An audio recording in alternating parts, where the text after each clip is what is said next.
क्या आपने कभी सोचा है हमारे जीवन में दुख क्यों आता है?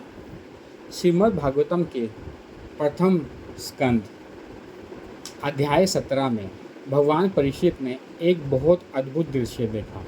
उन्होंने देखा कि एक बैल सिर्फ एक पाँव पर खड़ा है। वह बहुत दुखी था और भयभीत था। महाराज परीक्षित ने पूछा, तुम्हारे बाकी 3 पैर कहाँ गए? असल में वह कोई साधारण बैल नहीं था। वह सफ़ेद रंग का था और सफ़ेद रंग के लोटस की तरह था। वह धर्म का प्रतीक था। धर्म के 4 पैर बताए गए हैं।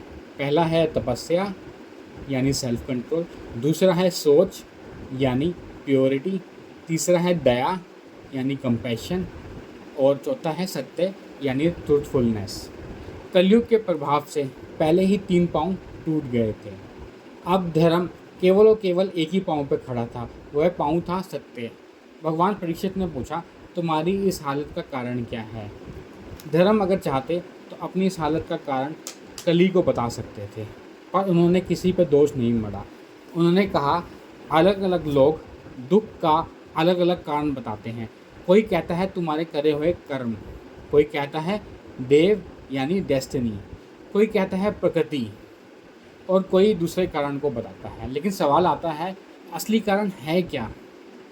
तो चैप्टर नंबर 17 बताता है, भगवान की व्यवस्था और एनर्जीज इतनी गहरी है और अचिंत्य है कि हम अपनी सीमित बुद्धि से हर घटना का पूरा कारण नहीं समझ सकते। इसलिए भागवत का ये मैसेज नहीं है कि हर दुख के लिए सिर्फ कर्म को ब्लेम करें।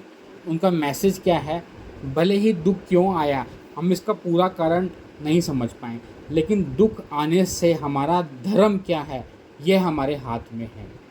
महाराज परीक्षित ने भी ब्लेम करने की बजाय धर्म की रक्षा करने का निर्णय लिया। तो इस पूरे प्रसंग से हमें सीख मिलती है, परिस्थिति हमेशा हमारे कंट्रोल में नहीं होती, लेकिन इस परिस्थिति में हम दया, प्योरिटी, सेल्फ कंट्रोल के साथ कैसे खड़े होते हैं, यह हमारे हाथ में है।